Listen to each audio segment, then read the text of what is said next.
Dans le cadre de ma préparation pour la saison 2025, je vous propose de faire un petit focus là sur mon premier objectif.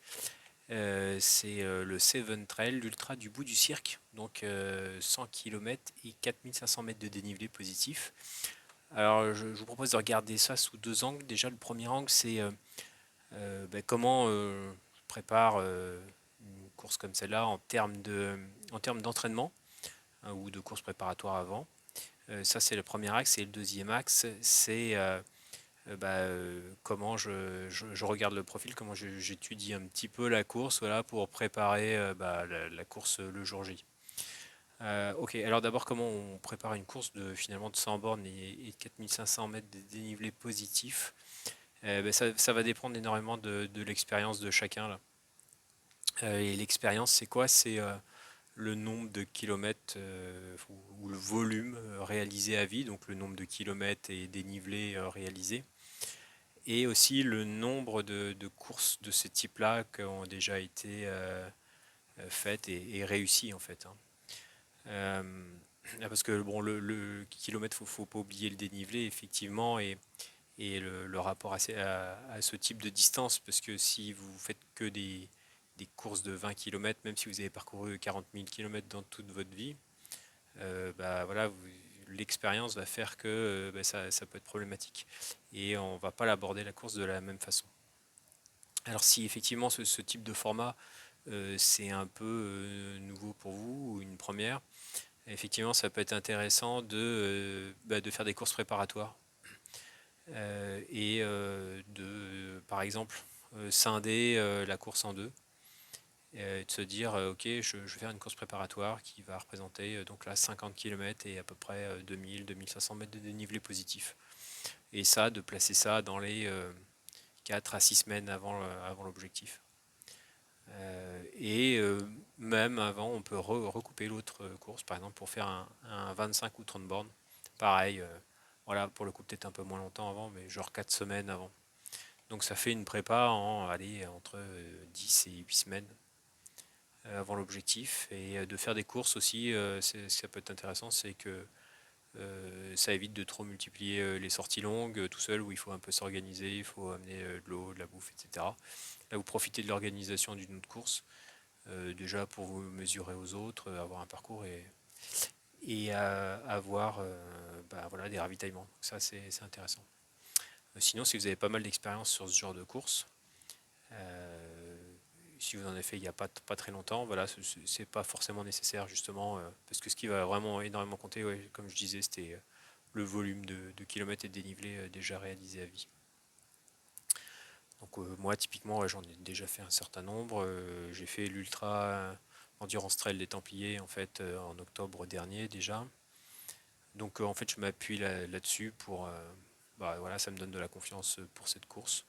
Et le but ça va être de maintenir une certaine distance et dénivelé pendant mes entraînements. Ok, donc maintenant comment j'essaye de préparer mes entraînements, le type d'entraînement que je vais réaliser.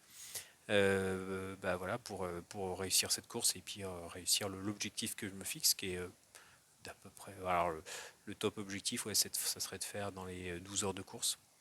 Voilà, l'objectif de premier niveau, ça serait d'arriver avant la nuit, sachant que la course démarre à 4 heures du matin, que la nuit devrait tomber aux alentours de 18 heures, donc ça me laisse 14 heures de course. Voilà, ça c'est les premiers objectifs, et après, ouais, si je pouvais faire aux alentours de 12 heures, bah, ça serait top, comme pour les Templiers. Ok, donc la première chose que je regarde pour préparer le type d'entraînement, ça va être évidemment le profil. Donc qu'est-ce que je regarde là? Je vais regarder la répartition des montées, montées-descentes, le plat et les montées, le dénivelé maximum ou moyen des montées. Et donc voilà, ça va me permettre de m'indiquer voilà, le type de côte, de dénivelé que je vais devoir faire pendant mes entraînements, les pourcentages de pente. Mais aussi si je vais devoir garder quand même pas mal d'entraînement en seuil un peu à plat pour continuer de savoir courir voilà, sur des grandes zones. Donc là, voilà, si on regarde, si on étudie un peu le profil, qu'est-ce qu'on voit? On voit qu'on a des côtes, là ici on a deux côtes de 300 mètres à peu près, Là, on a 1000 mètres de dénivelé d'un coup. Alors, on voit qu'il y a une petite cassure là ici, mais malgré tout, il ne peut pas y avoir trop de repos. Alors là, il faut regarder les descentes aussi, hein. Là, on voit, ça peut être raide là ici, là, par exemple. Hop, je vois, on est presque 30 km. Et là, on a 31, on a 1 km, 780. Et ouais, ça fait un peu moins de 300 en 1 km. Ouais, ça fait du 25%. Bon, voilà, c'est pas hyper long, mais c'est assez raide. Là, c'est pareil, on doit avoir 300 et quelques. Là, on a 500, je crois, à peu près. 400. Là, on doit avoir 500. Là, ça doit être dans les alentours de 300 et là, 300 à peu près. Donc déjà, en termes de pente, ouais, ça donne une bonne idée. Alors, hormis cette montée là, à la pointe de la Touraille, là, qui fait 1000 mètres de dénivelé positif, le reste, c'est ça, plutôt du 300-400. Donc ça donne de l'ordre d'idée des côtes qu'il va falloir se faire à l'entraînement. Alors, il y a plusieurs façons d'aborder ces côtes à l'entraînement, soit trouver des côtes à l'entraînement qui fassent ce dénivelé là, trouver des côtes entre 500 et 600 mètres. Alors, j'ai de la chance, autour de chez moi, j'ai ce genre de côtes. Donc, lorsque j'ai moins de temps, entre midi et 2 par exemple, le jour de semaine, bah, je vais faire une sortie d'entraînement avec une montée, une descente, avec une côte de 500-600 mètres. Si j'ai un peu plus de temps, je vais me faire des répétitions de côte. Voilà. Et puis après, essayer de trouver alors 1000 mètres de dénivelé, bah, c'est pas forcément évident pour tout le monde, mais après, on peut scinder en deux, on peut trouver une côte de 500 mètres et puis la réaliser deux fois. Bon, et puis après, sinon, bah, essayer de se trouver la côte la plus importante, puis faire le maximum de répétitions. Donc voilà, les types d'entraînement en côte, pour moi, ça va être ça va être des sorties entre midi et deux avec des côtes, et puis de temps en temps du fractionné court et long en côte. Alors ça peut être en court, ça peut être des 1 minute en côte, et en long, là, ça peut être intéressant, ça va être des 200 mètres à répéter plusieurs fois. Donc en marchant, en alternant marche, course, bâton, pas bâton. Faire varier aussi les pentes, les pourcentages de pente, le type de terrain, terrain un peu avec peu technique, voilà, qui se court assez bien. Et puis après du terrain un peu plus technique, pareil pour la descente, hein, c'est important, il ne faut pas négliger l'entraînement descente. Là, c'est vraiment pas facile la descente parce qu'il faut trouver le bon compromis entre je m'entraîne en descente et j'entraîne ma résistance musculaire, et puis j'essaye de ne pas me blesser non plus, hein, parce que c'est vraiment là que les blessures peuvent survenir, les douleurs au genou, etc. Je ferai un focus un peu spécial, ouais, sur les différentes semaines qui ont précédé la course. Et je reviendrai sur les séances en particulier. Je vous montrerai, ouais, ce que j'ai fait exactement dans les séances. On y reviendra. Les autres paramètres intéressants, là, c'est le plat aussi, hein, qui va m'intéresser. Donc ça, c'est pareil, c'est un peu le piège de faire que du dénivelé. Et puis après, sur le jour de la course, il faut relancer sur le plat. Il n'y a plus rien, et puis personne, ça répond plus. Autant au début, là, il y a un peu de plat, mais alors, on est frais, donc ça va courir sans problème. Euh, Là, on le voit pas trop, mais il y a un petit peu de plat là, je pense. Je pense que comme ça ressemble au Templier, ça doit être des montées type Causse. Alors on voit, bon, c'est un pic là, donc là, pas trop de plat. Là, il y a un peu de plat quand même, un peu de plat descendant. Là, et pareil, il y a un peu de plat en bas, je pense. Là, il faut être capable de courir. Là, il y a un gros truc là. Mais bon, c'est plutôt descendant le profil, alors ça devrait passer, même si ça va casser un peu les jambes. Et là, ça va être pour moi la partie difficile. Là, c'est le cirque de Navacelle. Là. On va se taper un bon 5 km avec des petites montées, des petites descentes. Là, ça va être hyper dur, on va être fatigué. Kilomètre 73, il faudra relancer. Là, ça va être horrible. Et là, peut-être encore pire même, parce qu'on se retape une montée, là, 300 et quelques mètres. Et là, ça ressemble bien à un cause des Templiers, là, euh, où il faut bien relancer. Là, en plus, je crois j'ai vu une vidéo là. Je vous conseille d'aller la voir. C'est une vidéo un reporter là, justement sur l'ultra du bout du cirque. Super vidéo, ça donne vraiment envie. Et là, je crois qu'on voit, il y a une partie, il me semble que c'est là, où il y a peu d'arbres, on est un peu expo au vent et tout, et aussi bien là, ça peut être vraiment compliqué si on a le vent de face. Et là, c'est pareil, on est un peu transcendé parce que c'est la fin, là, les 4 derniers kilomètres, mais là, faut courir aussi, là, sinon c'est terrible, quoi, ça passe vraiment hyper lentement. Donc oui, c'est clair, il faut garder des entraînements aussi avec du seuil, des sessions de plusieurs fois, 10 minutes, 15 minutes, Ce qui est intéressant aussi, c'est de faire des milles. Ça, c'est pas mal, ça permet de garder une certaine VMA qui sera intéressante pour avoir la forme sur le plat. Et un autre truc aussi que j'aime bien faire là, bah, c'est de programmer de mes sorties longues, là, de faire des parcours autour de chez moi où je sais qu'il va y avoir des zones de plat pendant 20 minutes, 30 minutes. Et puis d'essayer de les tenir voilà, dans 10-12 km/h avec le matériel qui va bien. Donc voilà, et comme je disais, je reviendrai en détail sur les séances. Donc ça, c'est le premier axe. Et le deuxième axe, c'est ben, essayer d'avoir une pseudo-stratégie pour le jour J. Donc là, hop, si on va avoir du côté du site de la course, les infos intéressantes à aller regarder, ça va être les ravitaillements et le matériel obligatoire, évidemment les heures de départ.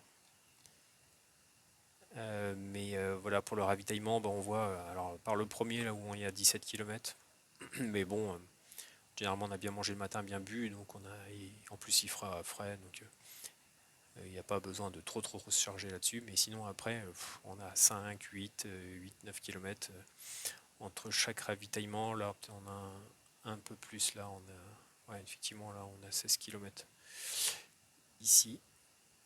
Donc là, il faudra y penser pour celui-là. Mais sinon, pour tous les autres, ouais, il y a vraiment pas besoin de se surcharger en eau. Et un fait qui est intéressant aussi, c'est qu'on a un sac de dépose là qu'on va retrouver au kilomètre 55. Et ça, c'est pas mal pour recharger. Moi, typiquement, j'aime bien emmener la nourriture que je vais manger. Genre, toute la nourriture que je vais manger, je l'emmène sur moi. Je suis assez sensible à ce qu'il peut y avoir sur les ravitaillements et ça peut vraiment causer ma perte s'il y a rien qui me va. Donc je prends que des gels. Mais bon, là, sans borne, si je vise 12 heures, ça me fait, aller, on va dire 18 gels à peu près. Donc ça peut faire un bon kilo, quoi. Donc si tu as un kilo de bouffe dès le début, là, quand il faudra se taper les 1000 mètres de dénivelé, ça peut être tendu. Ça peut être intéressant d'être scindé en deux, d'avoir 500 grammes, 500 grammes. Donc là, avec ce sac de dépose, ouais, c'est pas mal, ça peut le faire comme ça. Et ouais, le matos obligatoire, bah là c'est pareil, hein, pour regarder déjà à peu près combien le sac il va peser. Donc téléphone, ok, lampe frontale. C'est une petite stratégie par rapport à la lampe frontale, on part à 4 heures du mat, donc on va se taper 3h30. Donc là ça veut dire que bah, avec ma stout 3h30, je peux mettre une forte luminosité là pour bien voir. Ensuite, si je mets 12 heures en théorie, j'en aurais pas besoin pour finir la course. Bon, il faut quand même la garder jusqu'au bout, on sait jamais ce qui peut arriver. Mais peut-être ce que je ferai, c'est à mi-course, là, sur le sac de dépôt, j'échangerai avec une frontale plus légère. Puis de toute façon, voilà, si j'arrive de nuit, c'est que malheureusement j'aurais loupé mon objectif, donc je serais peut-être un peu moins pressé, donc j'aurais pas besoin d'une lampe frontale qui crache non plus. Enfin, on verra. Ouais, tout le reste c'est classique. Bon, allez, 1,5 litre d'eau. Autant sur les parties, ouais, effectivement, c'est pas mal d'avoir une réserve d'1,5 litre, parce que là où il y a 16 km, surtout vers la fin, on peut être un peu fatigué, ça peut prendre un peu de temps. Mais sinon, faut calculer des fois qu'entre deux ravitaux où il y a 6-7 km, ça vaut pas le coup de recharger 1,5 litre pour faire 6-7 km, quoi. Donc là, il faut optimiser un petit peu avec ça. La veste imperméable, bon bah j'espère qu'on n'en aura pas besoin le jour J, mais de toute façon faut l'emmener, quoi, c'est clair. Donc voilà. Et maintenant, alors si on se concentre un peu sur la répartition des ravitaux. Donc là, voilà, effectivement, on voit qu'on a deux bosses. Là, on a un premier ravito dans la montée. Là, donc là, il faudra voir. À chaque ravito, il faudra veiller à la quantité d'eau qu'on a sur soi.